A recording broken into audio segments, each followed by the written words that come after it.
par tous les moyens pour qu'on ne parle pas du Congo dans le monde. Même dans les médias chinois, c'est rare qu'on parle du Congo. Mais ça, moi j'ai dit, c'est la faute à nous-mêmes. Personne ne peut parler à notre place. Nous devons nous organiser à partir de l'interne. J'ai dit, c'est le travail des médias. Aujourd'hui, Bunagana est occupé, bientôt ça fera 2 ans. Qui occupe Bunagana? Les Rwandais avec l'Occident. Pourquoi ils occupent le Bunagana? C'est pour piller notre pays et nous voler. L'exemple est là. Pour le mine notamment. Hein? La mine de Rubaya. Qui occupe aujourd'hui? C'est qui? Quand le gars il dit qu'il va remplacer le régime au Rwanda, Félix Tshisekedi a le droit de plaisanter. C'est une plaisanterie. C'est qu'il ne comprend pas qu'on ne peut pas voir des lions dans une même forêt.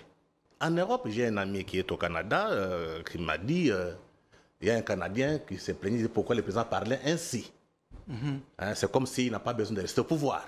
D'où cette question autour de l'arrogance. Exact. Ouais. Parce qu'ils sont habitués à voir des gens qui pleurnichent pour rester au pouvoir. Donc Fachi n'est pas venu au pouvoir pour le pouvoir.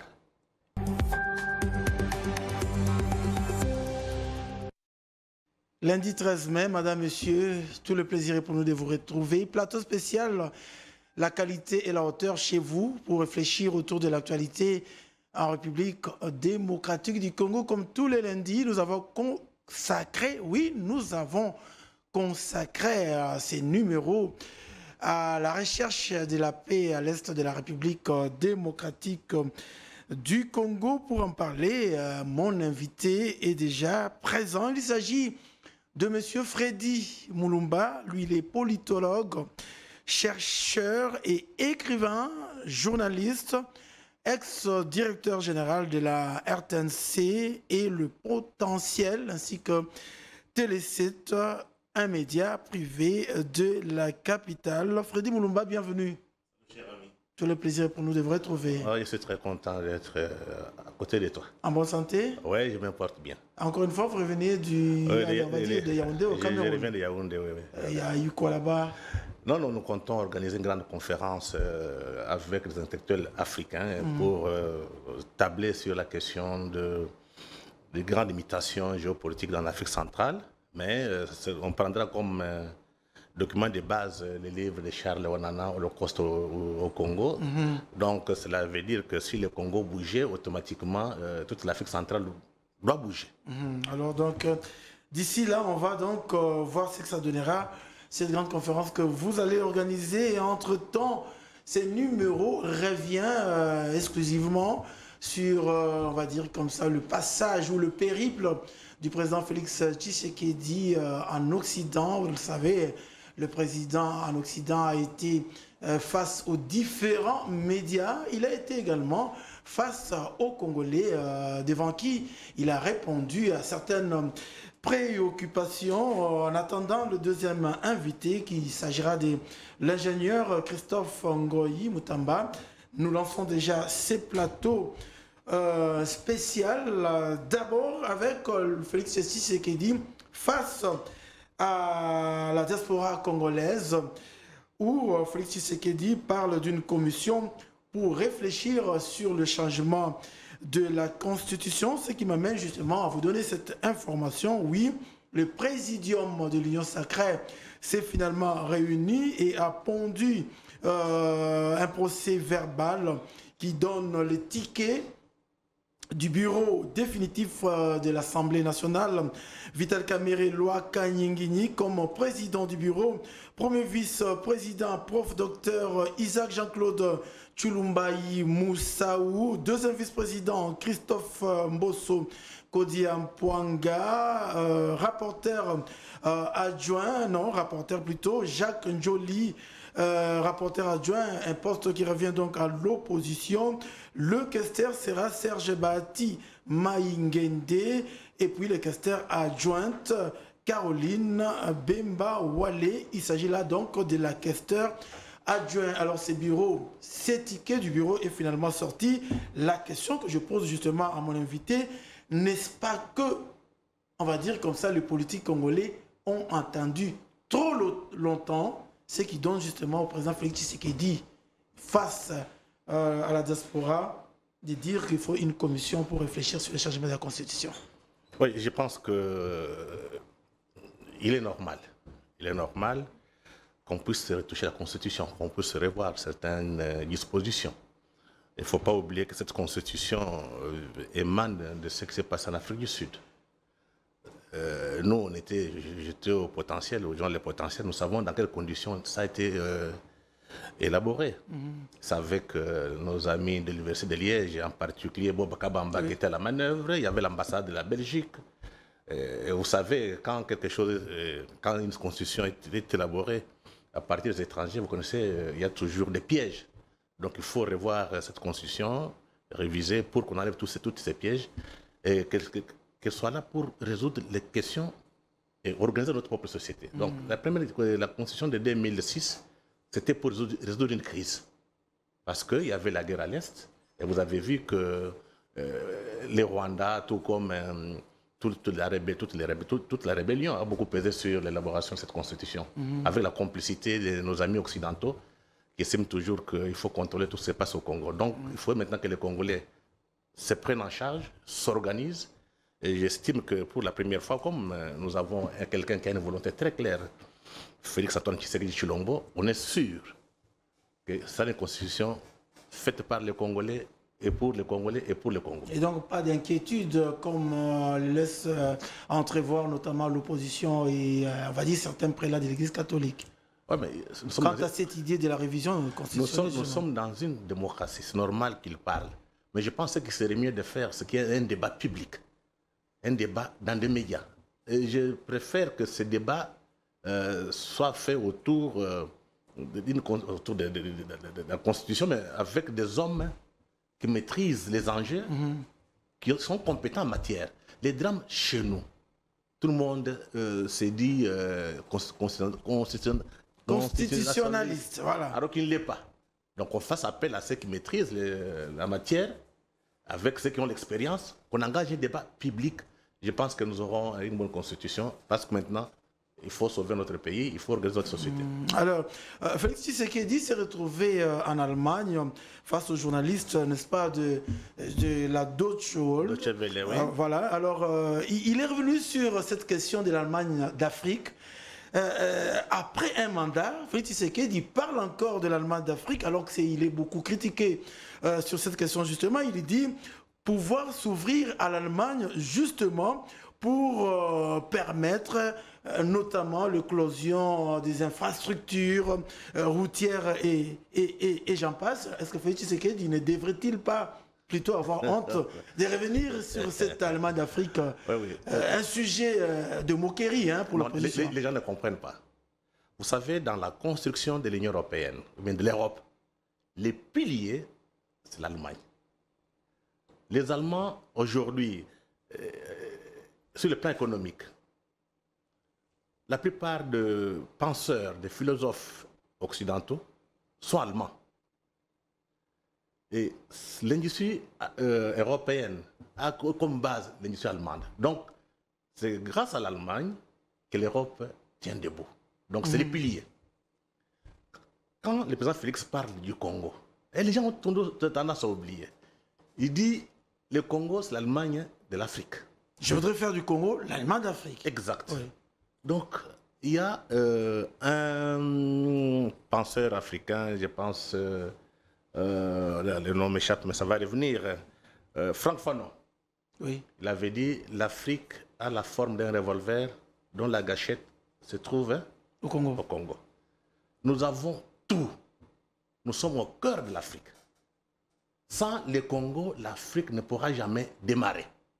Ça, tous les philosophes, à partir de Cheikh Anta Diop, tout le monde est conscient. Tous les intellectuels africains sont conscients. Et surtout au Cameroun, d'où je viens. Sans le Congo, l'Afrique ne pourra pas démarrer. Mais ce qui est important dans le discours du président, c'est donner construire ce narratif, cet esprit de grandeur dans la tête, donner dans la tête, construire cet esprit de grandeur que les Congolais comprennent que nous sommes la locomotive de l'Afrique. Oui, mais après un mandat, est-ce que ça dépasse les individus. Oui. Ça, c'est pas au moins de l'imaginaire des Congolais, des élites congolaises, intellectuels tout comme politiques, qu'ils sachent, nous sommes la locomotive de l'Afrique.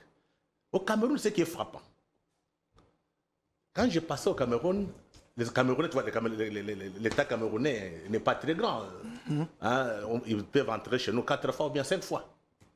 Mais les Camerounais vous disent, le Cameroun, c'est l'Afrique en miniature. Aujourd'hui, je suis parti, je viens de là, le discours a changé. Le Cameroun ne se considère pas comme Afrique en miniature. Tout le monde vous parle, c'est le continent. Donc ça montre l'esprit de grandeur d'un peuple. On construit la puissance à partir de l'imaginaire. Mais regardez, nous venons chez nous. On n'est même pas conscient que nous sommes la gâchette de l'Afrique. C'est ça, moi je dis, c'est le Cameroun et le continent. La RDC, c'est la gâchette du continent. Tu comprends un peu l'image que je donne. Oui. Donc il faut maintenant construire dans l'imaginaire de nos enfants, nos petits-enfants, que le Congo, c'est la gâchette du continent. Au lieu de parler du Congo, aujourd'hui on doit commencer à parler, nous sommes la gâchette du continent africain. Est-ce que ce n'est pas être... Allez, on va pas dire comme ça, on va dire comme ça. Est-ce que ce n'est pas être trop ambitieux de penser faire du Congo l'Allemagne d'Afrique? En Allemagne, il n'y a pas de détournement comme on le voit ici au Congo. Ça, ça sont notamment. Les choses. Ici, nous parlons en termes de construction de l'imaginaire. Oui. Vous savez, quand l'enfant grandit, vous lui dites vous êtes les plus puissants, les plus grands. Ça reste dans la tête. Hein? Même s'il n'a rien, il dit non, non, je suis grand. Oui. Je te prends l'exemple des Américains. Noir, blanc, jaune. Quand vous vous rencontrez avec un Américain, et vous dites, je suis Américain, vous sentez un Américain, que ce soit noir, la puissance. Et quand il marche, vous sentez que non marche. Mais quand un Africain marche, il rase les murs comme un enfant. Donc le problème est psychologique, hein? Psychologique et l'imaginaire. Donc nous devons revoir notre propre imaginaire. Et donc le président voudrait plutôt impulser cet imaginaire congolais. Donc quand le président parle d'Allemagne, il faut construire un imaginaire de puissance. C'est ça que le président veut dire. Ce n'est pas discuter sur les histoires de détournement des fonds. Non, ça va s'arrêter un jour. Ça va s'arrêter un jour. Toujours dans son passage, allez, on va dire cette fois-là en France, le président a rencontré également le journaliste français à qui il a répondu sur plusieurs préoccupations. On va justement prendre cet élément, Freddy Mulumba, et puis nous allons revenir pour aller échanger autour de cette... de ces réponses du président Félix-Antoine Tshisekedi. La Russie, vous avez condamné l'invasion de l'Ukraine par la Russie, mais vous revendiquez la liberté de traiter toujours avec la Russie, n'est-ce pas ? Bien sûr, bien sûr. Aujourd'hui en France, on a condamné Israël pour certains de ses actes à Gaza. Mais est-ce que ça a empêché la France de garder ses relations avec Israël? Pourquoi est-ce que quand ça arrive aux Africains, on veut les juger? On n'a pas à nous juger. Nous avons le droit d'avoir les amis que nous voulons. Et nous sommes amis à tous ceux qui veulent être nos amis.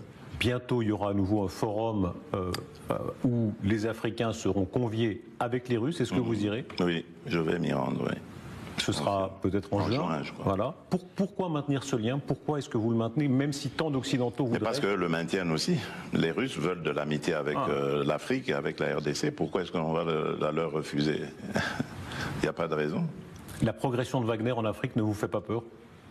En tout cas, en République démocratique du Congo, Wagner n'est pas là. Pourquoi est-ce que j'aurais peur pour les autres pays? En tout cas, je n'ai pas vu de massacre ni de pillage de la part Chez vous? De Wagner chez moi, donc je n'ai pas à avoir peur. Le Rwanda est plus un épouvantail pour la RDC que Wagner. Qui ramassera le plus la mise en Afrique entre la Chine, la Russie, les islamistes? Ça, c'est une bonne question. Les islamistes, d'abord, ils ne sont pas désirés. La Chine et la Russie, eux, ce sont des partenaires et qui viennent par la grande porte. Donc je pense que c'est eux qui rafleront plus la mise. Voilà. Le fait que ce soit au détriment des démocraties ne vous gêne pas? Que ce soit des régimes autoritaires? C'est quoi la démocratie? Alors, il y a une différence. Quand on vit dans une démocratie ou dans une dictature, je vous assure qu'il y a une grande différence. C'est vrai que, permettez-moi d'inverser un peu les rôles, c'est quoi la démocratie? Je me suis rendu en Chine au mois de mai dernier, de l'année passée, et donc j'ai vu des Chinois à qui j'ai parlé en aparté, qui m'ont dit qu'ils étaient heureux de vivre dans leur pays et dans le système dans lequel ils sont. Qui suis-je pour aller juger ce système et dire qu'il n'est pas démocratique? C'est malheureux, ils sont déportés, arrêtés, torturés. Voilà, voyez-vous ça? Non, je ne sais pas, sincèrement. Oui, Tiananmen, mais c'est une manifestation comme toute autre. Il y en a eu ici. N'y a-t-il pas eu de manifestations à Paris qui ont causé des morts? N'y en a-t-il pas eu? Vous croyez vraiment qu'on a enterré les gens comme à Tiananmen au bord des routes et de cette façon-là, qu'on écrase mais moi, vous avez des preuves de tout ça. C'est grave ce que vous dites. Est-ce que ça montre... Moi, je n'ai aucun élément pour dire ce que vous dites. Pourtant, j'ai longtemps vécu en Belgique. J'étais en Belgique à ce moment-là. Je n'ai pas vu ça. Donc moi, je n'ai pas à parler de ces choses-là. Je vous ai dit... moi, je me méfie aujourd'hui des médias parce qu'on peut faire dire tout ce qu'on veut aux médias tant qu'on a les moyens. Ouais. Donc, moi, je regarde les choses avec mes yeux, pas avec les yeux des autres. Évidemment, on pensera que c'est un irrespect des victimes, parce que ce sont quand même des crimes très graves qui ont été commis. Preuve qu'il y a des... Vous êtes libre de le penser, c'est votre liberté à vous, mais évidemment, vu d'Occident, on se dit que le Sud global est en train de faire reculer la démocratie. Mais non, pas du tout. Mais je vais vous dire aussi une chose, puisqu'on est en train de parler de valeurs. Aujourd'hui, les crimes en République démocratique du Congo sont documentés, avérés. Et le responsable ou un des responsables est connu, c'est le Rwanda. Aucune sanction. Zéro. Mais vous venez me parler d'une situation qui a eu lieu en Chine, à l'époque où d'ailleurs la Chine était fermée au monde. Et toujours maintenant. Ouais. Vous avez parlé de Tiananmen. Ouais. À l'époque où la Chine était fermée au monde, où aucun journaliste occidental, ou s'il y en avait la liberté de filmer tout ce que vous dites, vous affirmez ce que vous voulez affirmer. Et vous voulez qu'on ait une réaction. Allez, Freddy Mulumba, on revient à vous, hein. La forme, le fond. La forme d'abord, un peu d'arrogance de Félix Tshisekedi. Nous avons le droit d'avoir les amis que nous voulons. Nous avons des amis, nous sommes amis à tous ceux qui veulent que nous soyons amis à eux. C'est un peu de l'arrogance. Au-delà de cela, dans le fond, comment analysez-vous cette interview? D'abord, un constat. Vous savez, le président Fachi est sincère. Entre amis, il faut se dire la vérité. Ce que le président Fachi a dit, tout le monde le sait. Mais personne ne parle. Donc il a pris le courage de dire à nos amis occidentaux ce qui va se passer. Donc il ne le dit pas pour les mépriser, il le dit pour qu'ils prennent conscience. On a l'impression que nos élites politiques occidentales, tout comme les élites journalistiques, sont ailleurs. Ils ne comprennent pas les enjeux. Premier constat. Deuxième constat, je pense que le président Tshisekedi vient de confirmer son leadership. En Afrique centrale et en Afrique Grand Lac, il n'y a aucun chef qui peut parler comme lui. Dire des choses très clairement. Il est fait où? C'est à Paris. C'est significatif. Troisième élément, on sent dans le discours du président la défense des intérêts du Congo, la défense des intérêts du peuple congolais. En Europe, j'ai un ami qui est au Canada qui m'a dit, il y a un Canadien qui s'est plaigné de pourquoi le président parlait ainsi. Hein, c'est comme s'il n'a pas besoin de rester au pouvoir. D'où cette question autour de l'arrogance. Exact. Ouais. Parce qu'ils sont habitués à voir des gens qui pleurnichent pour rester au pouvoir. Donc Fachi n'est pas venu au pouvoir pour le pouvoir. Il est venu au pouvoir pour rendre notre peuple heureux. Voilà pourquoi il parle d'une manière claire. Troisième et quatrième élément, c'est le fils de son père. Il faut observer sa manière de parler, ses gestes. Prenez le papa Etienne Tshisekedi, vous trouvez la même personne. Donc c'est pour dire aux gens qui ne comprennent pas, Fachi. Fachi ne trahira jamais les rêves de son père. Il va les réaliser, ce Congo sera libre et indépendant, mais à condition que les élites comprennent, les élites qui sont corrompues, qui travaillent pour les intérêts, comprennent que ce qui se joue ici, c'est l'avenir de notre pays. Justement. Le dernier élément, c'est l'arrogance des journalistes. honnêtement... Ah, ici, vous voyez plutôt l'arrogance du journaliste. Oui, ce n'est pas un journaliste qui parle. Ça, c'est un propagandiste. On l'a envoyé pour mettre Fachi dos au mur. Mais lui ne pouvait pas s'imaginer qu'il était en face d'un béton. Il est démystifié. Et je pense qu'aujourd'hui, on cherche l'interview dans les archives de LCI, donc sur les sites. Oui, tout à fait, oui. Il n'y en a pas. Oui, tout à fait, oui. On a écarté. Tout à fait, Pourquoi? oui. Moi-même, j'ai cherché. Oui. Tout à fait, oui. Donc, notre journaliste français... On a l'impression justement que ce journaliste a voulu mettre Félix Tshisekedi, on va dire, en porte-à-faux avec la Russie. Hein. Non, ça, on va voir le contenu après. Ça, c'est voir un peu les attitudes. Oui, c'est ça. Donc, l'homme est KO. Mais ce n'est pas la première fois. Il a fait la même chose avec l'ambassadeur chinois à Paris. On l'a mis à sa place. Donc, en fait, c'est quoi? Nos amis occidentaux, quand je dis occidentaux, vous avez les journalistes et les hommes politiques. Il dit même, pour vous lancer, il dit même vu par les occidentaux. C'est-à-dire il entrevoit le monde avec un œil occidental. Et le président lui a dit qu'il ne peut pas voir les choses avec ses propres yeux. Donc ça signifie que nos amis occidentaux n'ont pas encore compris. Quand on dit occidentaux, journalistes, tout comme médias, tout comme politiques, n'ont pas compris que le monde a basculé. Il y a ce petit livre écrit par un Singapourien, Kishore Mabundani. C'est un spécialiste des relations entre la Chine et l'Occident. Et le document est intitulé « L'Occident s'est-il perdu ?» Et ce livre est préfacé par Hubert Védrine. Hubert Védrine a relevé quelque chose d'important. Il dit l'arrogance, le sens de penser qu'on est toujours supérieur aux autres ou bien on est puissant. On doit dominer, ça fait partie de notre ADN. On ne peut pas changer. C'est pour que vous compreniez l'attitude du journaliste. Il a grandi comme ça. On lui dit non, l'Afrique là, il n'y a que des petits nègres, ils ne valent pas la peine. Ce sont des petits enfants, il faut les parler comme ça. Ah, les Congolais là, ils n'aiment que la bière, la musique et les femmes. Donc il est venu avec ces clichés face à Fachi. Donc, il a été démystifié. Et pour vous dire, la plupart des hommes politiques occidentaux et des journalistes se comportent ainsi. C'est là où on sent la différence entre intellectuels, politiques et journalistes. Parce que les médias en Occident sont contrôlés par ceux qui ont l'argent. C'est ce qui fait dire justement Félix Tshisekedi que je me méfie des médias car on peut en faire tout ce que l'on veut. Oui, c'est pour te dire que si vous voulez savoir ce qui se passe en Occident aujourd'hui, il faut lire les livres écrits par des intellectuels occidentaux. Il y a celui-ci d'Emmanuel Todd. C'est un Français.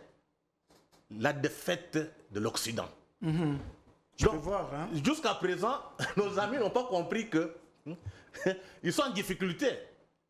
Mais ils refusent de mourir, d'accepter les réalités en face. Mais les intellectuels disent non. Chaque chose a son temps. On a eu 5 siècles de domination. C'est arrivé à la fin. Mais acceptons de travailler avec les autres. Or, quand quelqu'un a construit tout son imaginaire sur la domination du monde, il est difficile d'accepter. D'où l'importance de créer un rapport de force, surtout pour nous Africains. Avoir un discours comme celui du président Tshisekedi, pas contre l'Occident.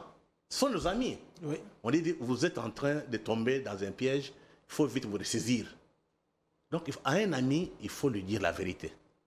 Donc, je pense que le président Tshisekedi vient de... Il n'y a rien donc d'arrogance dans... Non, il n'y a pas d'arrogance. Il vient d'inaugurer une nouvelle ère entre les relations, occidentales oui. et l'Afrique. Il n'a pas parlé du Congo. Non. Il a parlé de l'Afrique. Il a parlé des Africains. Donc, aujourd'hui, j'étais au Cameroun, tout le monde était très content. Au moins d'avoir que le Congo a un homme. L'Afrique a un homme. C'est Félix Antoine Tshisekedi. Et beaucoup de gens n'ont pas lu ce discours. Ce que moi je trouve un peu malheureux. Il faut lire ce discours. L'homme est resté le même depuis qu'il a été élu en 2018. Oui, 18-19, oui.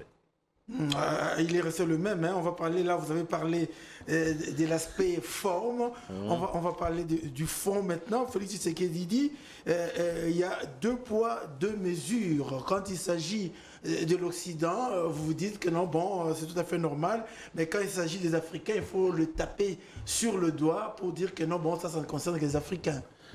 Oui, vous savez, si vous voulez comprendre l'attitude de nos amis, les réactions du président Tshisekedi, il faut dire d'abord que Félix Antoine Tshisekedi a vécu en Europe. Il n'est pas complexé. Il n'est pas complexé. Et beaucoup de gens oublient, son père a été ministre et plusieurs fois ambassadeur. Donc c'est quelqu'un qui a une culture. Il voit chaque occidental comme un ami, comme un frère. Il parle à son vis-à-vis. Non, c'est un ami, on peut discuter, ce qui est normal. Donc l'élément le plus important, Félix n'est pas complexé, il n'est pas lié. Et c'est que les autres ne peuvent pas comprendre. Or, quand ils viennent en Afrique, ils viennent vous parler de démocratie, de bonne gouvernance. Mais ils sont les premiers à remettre en cause ces mêmes démocraties par rapport à leurs propres intérêts. Rappelez-vous, au moins pour toute l'Afrique, c'est pour que tu sois reconnu comme président, il faut que l'Occident vous donne les quitus. Quand le président Tshisekedi a été élu, il a fallu attendre plusieurs jours pour que l'Union européenne reconnaisse. Le peuple congolais a décidé de confier les mandats au président Tshisekedi. Non, les Européens voulaient encore tergiverser. Ils sont comme ça. Parce que dans leur imaginaire... On nous a même demandé d'attendre l'arrivée de Kagame, hein, je m'en souviens encore. Kagame, alors président de l'Union africaine. Oui, voilà. Parce que dans les gens, dans leur imaginaire, pensent que le Congo, c'est leur plate-bande. Tout ce qui est au Congo, ça leur appartient. Donc avant d'être président, il faut leur quitus. Donc ils sont en dehors des règles démocratiques. Ce qui compte pour eux sont les intérêts, leurs propres intérêts. Et n'oubliez pas, l'Europe est pauvre. Toutes les richesses de l'Europe, tous les riches de l'Europe, c'est sur les dos des Africains. En commençant par l'esclavage. Aujourd'hui, l'Europe est très riche. Et là, il y a un livre écrit par un afro-américain, Eric Williams, sur le capitalisme. Oui, le capitalisme et l'esclavage. Il a montré la relation entre le capitalisme et l'esclavage en Afrique. Et ce qui a fait, c'est que beaucoup de richesses aujourd'hui, beaucoup de riches, dans les richesses occidentales, européennes en particulier, viennent de l'esclavage. Même la révolution industrielle, c'est grâce à ce que l'Africain, on va dire comme ça. L'Afrique a donné tout à l'Europe, mais ils n'ont pas encore compris.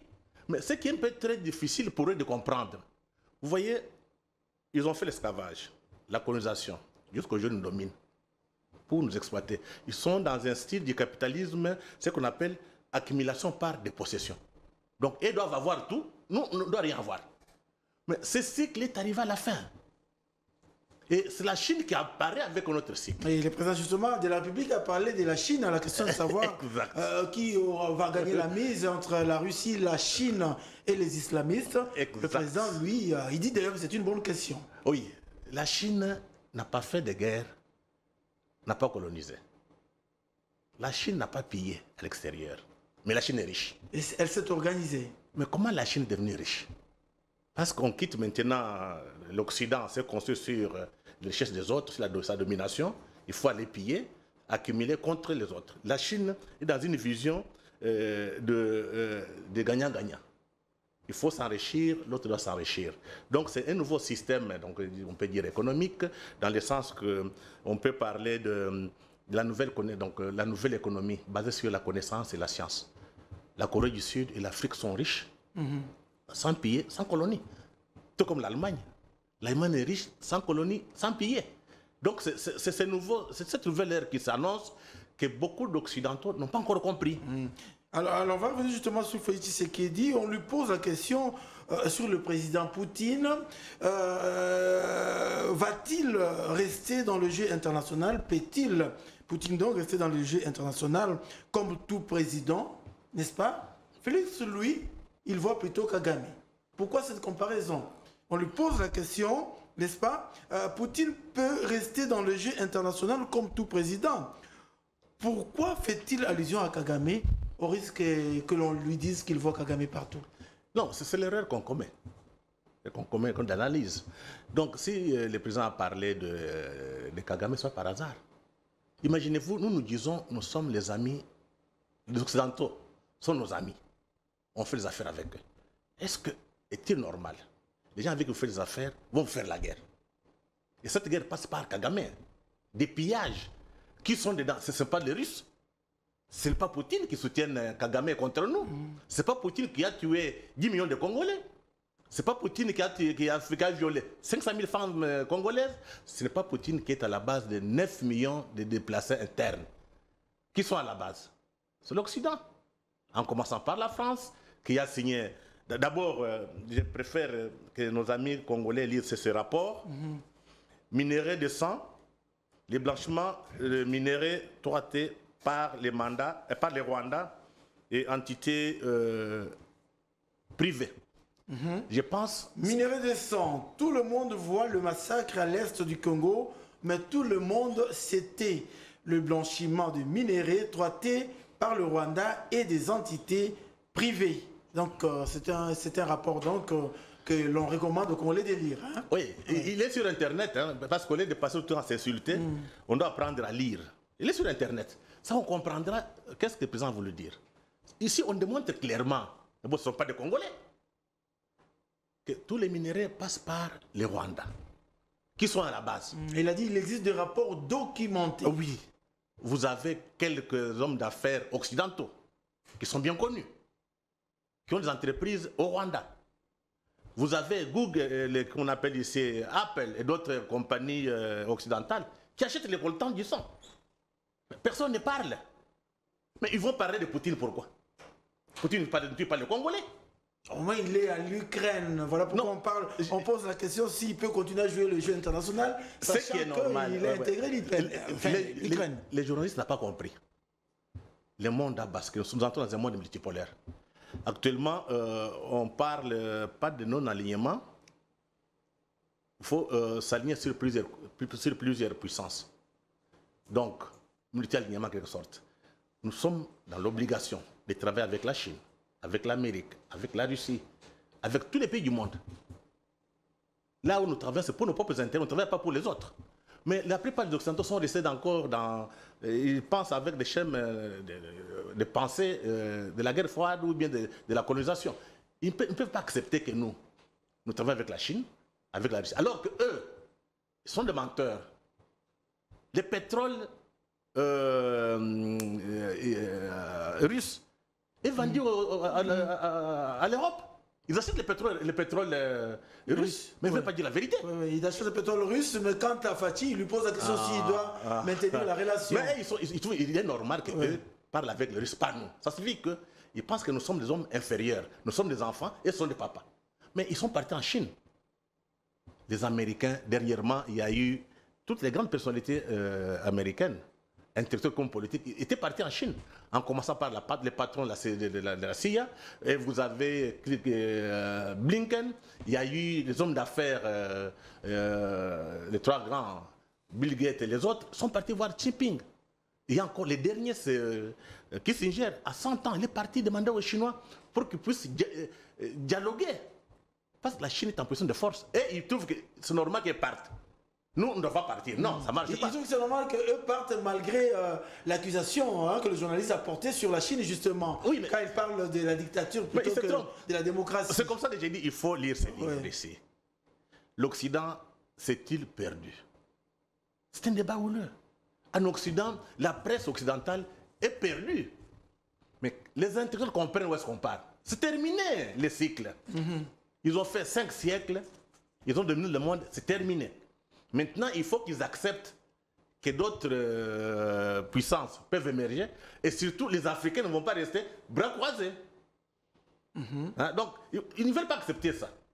Mais il faut imposer. Comment imposer? C'est quand nous sommes sérieux, on s'organise, on construit un rapport de force intellectuelle. Ça signifie qu'il faut que les Africains écrivent, publient pour détruire les discours occidentaux. Notre faiblesse, c'est que nous parlons trop à la télévision, nous discutons, on n'écrit pas. Or, dans la mentalité occidentale, c'est l'écrit qui compte. Oui, c'est l'écrit qui compte. En commençant par la Bible, hein, c'est d'abord l'écrit. On ne parle pas comme ça, c'est dans la Bible. La Bible donc, qui a réussi justement à aliéner dans une certaine mesure, à endormir l'opium du peuple quelque part. C'est l'écrit. Oui.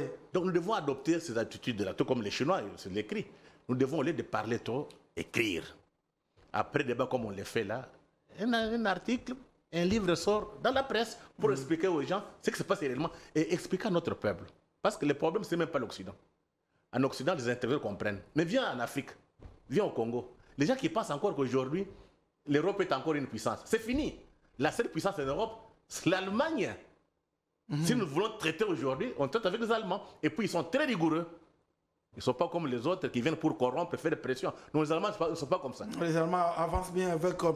et donc, Félix Tshisekedi a bien répondu sur la question relative à Poutine.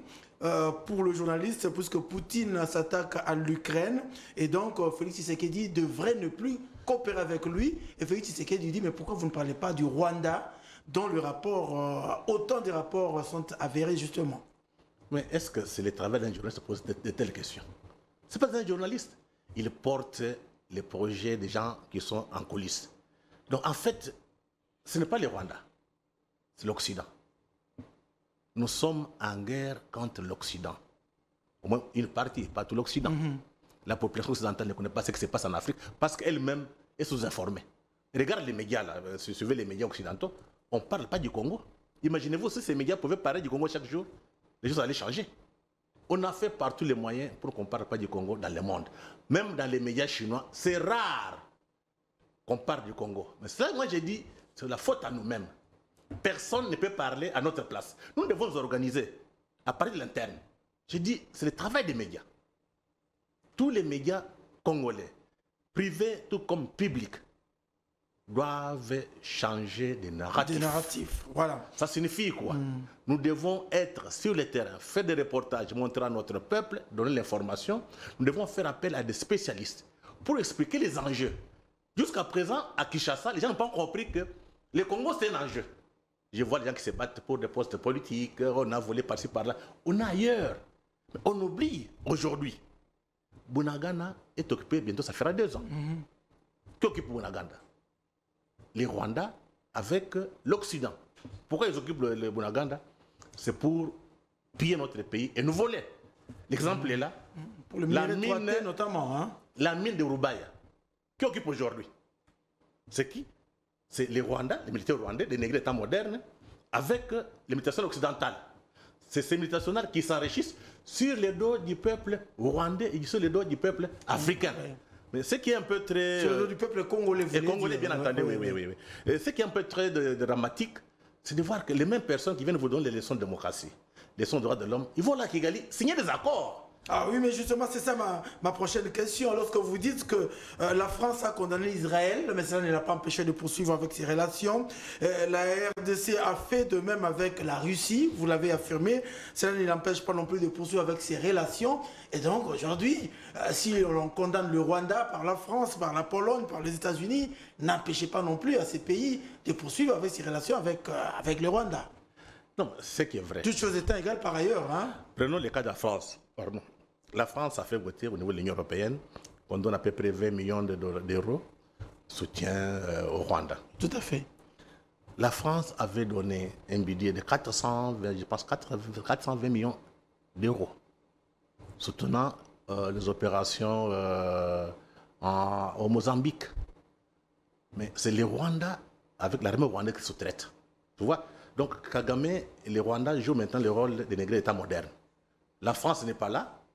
On prend l'argent, on donne à Kagame et ses militaires. Ils vont protéger le pétrole, donc les affaires, les intérêts de Total. Total, c'est une compagnie un peu européenne, mais beaucoup plus rwandaise. Pardon, française. Oui. Donc, actuellement, Kagame joue le rôle des négriers. Même, il ne faut pas croire à ce que Macron raconte. C'est des histoires. D'ailleurs, le président a eu un doute. Quand ils ont fait une conférence de presse, il a dit que moi, je peux me tromper, mais je sais que ça va marcher. Mais en réalité, il y a un doute. Macron n'est pas sincère, n'est pas honnête. Mais c'est la culture occidentale, c'est qui compte ses intérêts.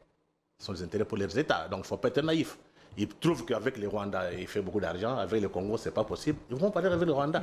Ce qu'ils vont comprendre, c'est le rapport de force. Les rapports de force intellectuels, comme le président Tshisekedi vient de le faire, il a démontré que nous ne sommes pas naïfs, nous ne sommes pas idiots. Nous comprenons votre jeu et ça va s'arrêter. Des rapports de force militaires. Tant qu'on ne comprend pas qu'il faut une forte armée, il faut mobiliser notre peuple pour chasser les Rwandais, les Ougandais, tout comme les multinationales qui exportent nos matières premières. Ils vont rester éternellement. Donc, il faut déjà se préparer à une grande guerre patriotique. On n'a pas d'autre choix. Ces gens-là ne comprendront, c'est ça l'Occident. Les rapports de force, ils ont occupé nos mines. Ils ont tué nos frères. Il y a 9 millions de déplacés. On va faire comment? Une forte armée avec notre peuple. On les attaque. On ne va pas faire la guerre au Rwanda. On va seulement récupérer notre territoire, récupérer nos minéraux. On n'a pas d'autre choix. Donc, il faut mettre fin aux aventures de Tintin au Congo. Oui, mais entre-temps, le président réclame les condamnations, enfin, les sanctions, devrais-je dire, il y a condamnation. On a suivi à plusieurs reprises de communiquer des condamnations. Le président Félix Tshisekedi, au cours de cette émission, réclame notamment les sanctions contre le Rwanda. Je pense que un jour, en 2013-2014, quand on a publié notre ouvrage sur la lutte contre la balkanisation, contre le projet de la balkanisation de la RDC, on a été reçu avec un ami qui est hollandais, mais d'origine congolaise, Alphonse Mambi, au Sénat belge. On a été reçu par Herman De Croo, donc le sénateur, le papa actuel du Premier ministre. Il nous a dit clairement, ne perdez pas votre temps. Il ne faut pas compter sur les négociations. Si vous voulez que cette crise soit résolue, allez en Amérique. Donc c'est pour vous dire que cette question sera résolue quand l'État américain va se mettre, parce que l'Amérique est à la base. On a tendance à oublier. Cette guerre, ce n'est pas ni Kagame ni Museveni qui sont réveillés le matin, qui sont partis chez les Américains. Non. C'est l'administration Bill Clinton, avec les hommes d'affaires d'Arkansas, qui ont décidé de mettre la main sur les richesses du Congo et faire imploser un pays, imploser le Congo. Donc si nous voulons, c'est que demain que ça change, allons en Amérique. Donc finalement, le président a raison de faire pression au niveau de... Mais je vous dis en faisant ces différents voyages, il n'a pas tort non plus. Beaucoup de gens ne comprennent pas. Oui. Ils disent, oh, le président voyage beaucoup. Oui. Je vois dans les réseaux sociaux, on parle de ce que Sassou a raconté en disant que tu es itinéraire, un truc comme ça. Tu vois, je ne comprends pas les enjeux. La seule personne qui a le pouvoir, qui a le devoir de défendre le Congo, c'est le président Félix Tshisekedi. Sa mission. Et en allant notamment imaginez-vous à ceux qui permettent les pillages. Si les présidents n'étaient pas sortis, n'avaient pas fait tous ces voyages, qui allait parler du Congo? Ça, ce sont les ennemis du peuple, les ennemis du Congo qui parlent ainsi. Parce que, vous savez, ça, il faut entrer dans l'histoire. Kagame n'est pas différent de Léopold II. Parce qu'ils sont très importantes. Pour comprendre ce qui nous arrive actuellement. Kagame n'est pas différent de Léopold II. Je prends Léopold II. Il a tué plus de 10 millions de Congolais. Adam Rothschild a écrit un livre sur ça. Holocauste oublié, les fantômes de Léopold II. Et pendant longtemps, Léopold II avait un lobbying en Amérique. Auprès des médias, auprès des sénateurs, des parlementaires américains. Ils payaient, c'est ça l'Amérique, le lobbying. On ne parlait pas du Congo. Mais comment est-ce qu'on a cassé Léopold II? Ce sont les intellectuels. Il y a eu Edmond Morel, un Britannique, qui a écrit un livre, qui a créé même Congo Réforme, pour qu'on change la situation au Congo. C'est lui, avec l'ancien, avec un autre Britannique, Casamance, qui sont, donc lui est parti en Amérique, il a mobilisé la presse américaine, il a mobilisé les universités américaines, il a mobilisé les intellectuels américains. Il y a eu un homme qu'on appelle, c'est un Britannique, mais qui a écrit beaucoup plus en Amérique, c'est Mark Twain. Il a fait même un pamphlet contre Léopold II. Un grand écrivain, un grand romancier américain. Et quand ils ont fait pression, et cela a permis de mobiliser. Le président américain a demandé qu'on coupe les relations avec Léopold II. Voilà comment Léopold II est tombé. Donc, c'est pour vous dire que Kagame, c'est le même trace. Il a eu le temps, avec l'argent du Congo, de financer le lobbying partout, les médias. On parlait de Kagame. Maintenant, vous avez vu qui l'a mis en difficulté. C'est d'abord Charles Onana. C'est le symbole. Charles Onana n'est pas congolais. Il est camerounais. Il a écrit Holocauste au Congo. Oui. Donc, c'est pour vous dire que la situation est en train de changer. Il y a des intellectuels qui ont pris les choses en main, pas les politiques. Mais les intellectuels. Et je sais que l'Amérique finira par mettre fin à cette guerre. Alors finalement, l'Amérique doit mettre fin à cette guerre. Freddy Mulumba, on a subi, nous, le Congolais, dernièrement, plus de 3 bombardements dans les différentes villes à l'est de la République démocratique du Congo. Est-ce que nos autorités ont réagi d'une manière adéquate, tout en rappelant que dans son périple, Félix Tshisekedi a dû arrêter justement son périple pour revenir. Est-ce que le Congo a agi d'une manière adéquate face à cette attaque, on va dire, du M23, non, du Rwanda? Je reviens à ce que mon ami Keto Karada m'a raconté d'un Camerounais. Il a dit ceci. Le président peut avoir dans les institutions ou dans le gouvernement 5 personnes avec qui il partage la même vision. Les autres là travaillent pour les intérêts étrangers. Est-il normal que le président ait parlé, qu'il y ait ce qui se passe à l'Est? Les partis politiques ne prennent pas le courage d'en parler. Aucun homme politique, même l'opposition. Parce que tous ces gens, la plupart sont entrés en politique grâce à Kagame qui les a fabriqués. Tous ces gens sont en politique parce qu'il y a telle puissance qu'ils ont recommandée.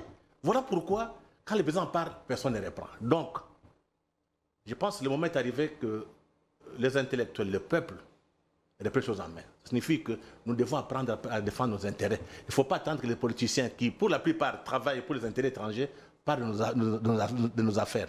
Ils ont peur parce que s'ils parlent aujourd'hui, on l'appelle peut-être pas l'ambassadeur rwandais.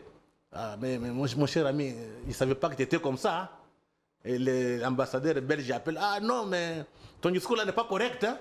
C'est comme ça qu'on joue avec l'élite congolaise. On est très faible. Je pense qu'il faut avoir un imaginaire de combat pour essayer un peu de changer la donne. Ah, c'est que nous amène justement à la fameuse phrase à la moindre escarmouche. Il y a eu des escarmouches. Hein? Le président de la République a répondu. Hein? N'oubliez pas que nous sommes en train de parler justement de différentes interviews. En Allemagne, oui. Il a répondu à cette question que voilà, les partenaires sont venus le voir et il a entendu raison. Mais cette escarmouche, finalement, cette phrase a amené Kagame à dire ceci. On va aller à la réalisation pour suivre ce que Kagame avait répondu à l'issue de la réaction du président Félix Tshisekedi. Je souhaite le meilleur à nous tous, le Congo et le Rwanda. Mais si le meilleur n'est pas possible, je suis préparé depuis longtemps pour le pire. J'ai toujours été préparé pour le pire, mais je souhaite le meilleur. Un jour, le président congolais a dit qu'il va changer le régime au Rwanda. Ça devait être une blague. Il a le droit de faire des blagues comme toute autre personne, ça me dérange pas. Quand tu persécutes et chasses une partie de ta population, quand ces gens n'auront plus rien à perdre, ils vont te combattre. Quand tu joues avec la vie des gens, quand ils vont se retourner contre toi, ça sera trop tard. Maintenant, ils ont tout transformé en mensonge. Ils disent oui, le Rwanda veut prendre une partie du Congo. Bien sûr, nous savons que le Rwanda est petit géographiquement. Je ne veux pas rentrer dans les détails de comment le Rwanda est devenu très petit, parce que ça m'énerve. Ils ont coupé les terres du Rwanda et puis ils les ont attachées sur d'autres pays. Allez, Freddy Mulumba, je suis préparé pour le pire, mais je souhaite le meilleur pour tous les deux pays, a dit Paul Kagame. Quand tu persécutes et chasses une partie de ta population, ces gens se rébelleront et ils te chasseront. 3 points de suspension. Ça, c'est la réaction après que Félix Tshisekedi ait parlé de à la moindre escarmouche. La peur a changé de camp. Il faut reconnaître ça. C'est la toute première fois que Kagame se rend compte qu'il est en face d'un homme. Qu'il est en face d'un béton. Il pensait que c'était la blague, il peut prendre le téléphone, appeler un ministre, venez ici, dire au président Tshisekedi, non, non, ne faites pas ça. Il pense aller continuer. Donc c'est la fin d'une aventure. Kagame ne comprend pas. Donc il a perdu des pédales. De voir que lui, qui était le patron du Congo, c'était Kagame qui donnait des instructions ici. Aujourd'hui, il est en face d'un homme qui dit non. Ce n'est pas toi le patron du Congo, le patron du Congo, c'est moi. Donc, Kagame, en perdant les pédales, il a réveillé toutes les cellules dormantes. Donc maintenant, ces gens qui l'avaient placé à Kinshasa, dans les réseaux sociaux, dans les réseaux, sont mobilisés pour détruire tout ce que Félix fait à l'intérieur. Moi-même, j'ai vu ça, hein, dans les réseaux sociaux, il y a autant allez, on va dire comme ça, de personnes qui révèlent là-dessus. Mais pas seulement des sociaux, même à Kinshasa, les gens qui sont entrés au pouvoir grâce à Kagame sont maintenant mobilisés pour détruire tout ce qu'on fait ici. C'est anormal de voir que vous êtes occupés. Ça ferait bientôt 2 ans. Vous avez les États à Kinshasa, tout le monde sait. C'est anormal que vous êtes occupés pendant 2 ans. Les hommes politiques, même quand ils se retrouvent dans la campagne électorale, moi j'étais candidat à Lukunga. On a fait la campagne. La seule personne qui a parlé de la station de l'Est, c'est le président Félix Antoine Tshisekedi. Très clairement. Les restes là, ils étaient ailleurs. On va vous développer. Donc, une fuite en avant. Une fuite en avant. Mais pourquoi parle-t-il de cette population persécutée et chassée dans dans une des parties de la République démocratique du Congo? Est-ce qu'il est le défenseur de cette population? Non. Si elle existait, cette population persécutée, y en a-t-il cette population? Je pense que son discours sur les soi-disant génocides des Congolais, ça ne tient plus debout. Vous avez parmi les populations congolaises, il y a des Tutsis burundais, il y a des Tutsis rwandais. Comment il peut penser qu'il est là pour sauver les Tutsis congolais? On peut penser à ça. En fait, qu'est-ce qui se passe? Kagame, avec son armée, avec certains Congolais d'origine rwandaise, Tutsis ou Hutus, occupe déjà ce que je peux appeler certains territoires. Ce qui se passe là-bas, ce n'est pas un problème de Tutsis. Il y a les militaires, les hauts gradés de l'armée rwandaise, avec certains politiciens congolais mais d'origine rwandaise, qui ont des terres, qui ont de grandes fermes. Et ils réclament qu'on leur cède ça. Donc pour Kagame, il faudrait que Félix, tout comme pour les autres les Occidentaux, concède ces territoires au Rwanda. C'est ça le problème. Félix dit non. Voilà pourquoi Kagame se fâche.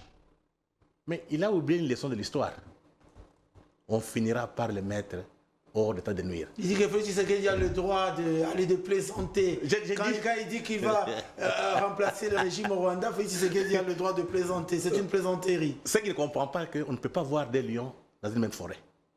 Ça signifie qu'on ne peut pas voir des leaderships en Afrique centrale ou bien en Afrique Grand Lac. Ça signifie quoi? Kagame et Museveni avaient eu le leadership grâce à la lutte contre le terrorisme.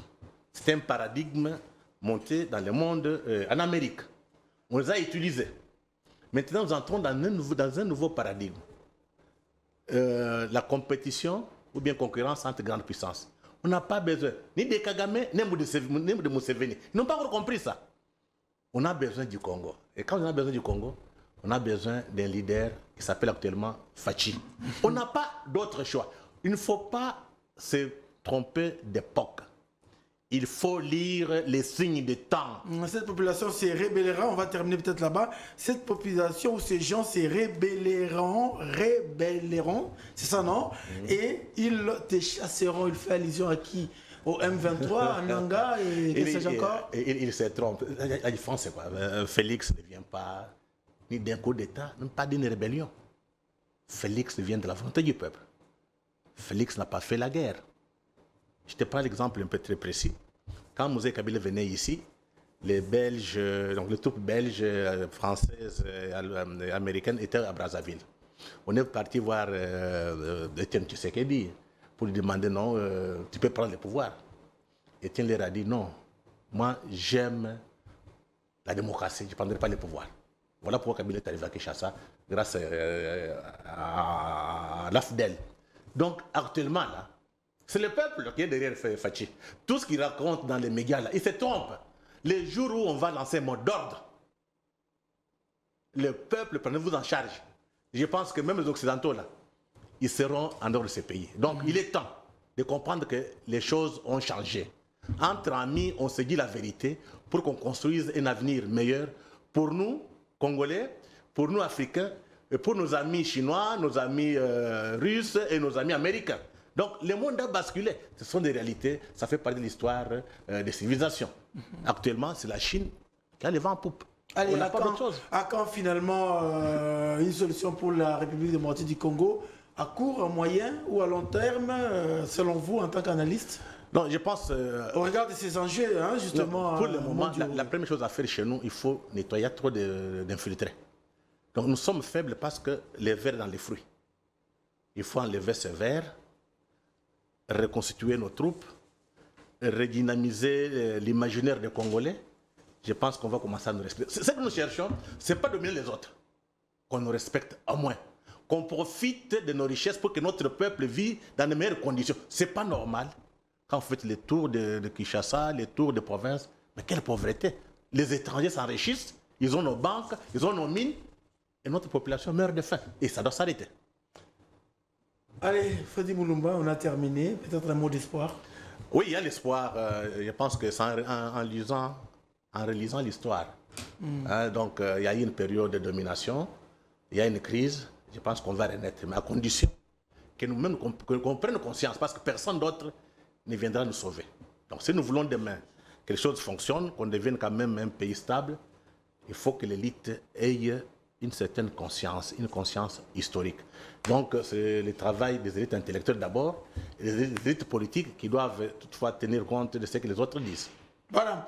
Allez, Kishore Mamoubani écrit « L'Occident s'est-il perdu ?» C'est la question qu'il se pose. Et puis Emmanuel Todd, lui, écrit « La défaite de l'Occident, certainement face à la Chine et à la Russie. » Et enfin, nous vous recommandons, n'est-ce pas, sur Internet, ces rapports minéraux de sang. Tout le monde voit le massacre à l'est du Congo, mais tout le monde, c'était le blanchiment de minéraux 3T par le Rwanda et des entités privées. Donc, un rapport à lire pour vous documenter davantage. Ceci vous permettra d'avoir un horizon assez large sur ce qui se passe en République démocratique du Congo ou alors à l'est de la République démocratique du Congo.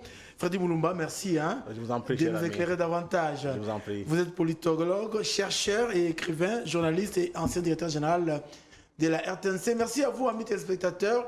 Si vous avez aimé, c'est grâce au concours de nos amis à la technique. Plateau spécial, point final pour aujourd'hui. Prochain rendez-vous demain en direct, 10h. D'ici là, restez bénis du programme de Univers Télévision.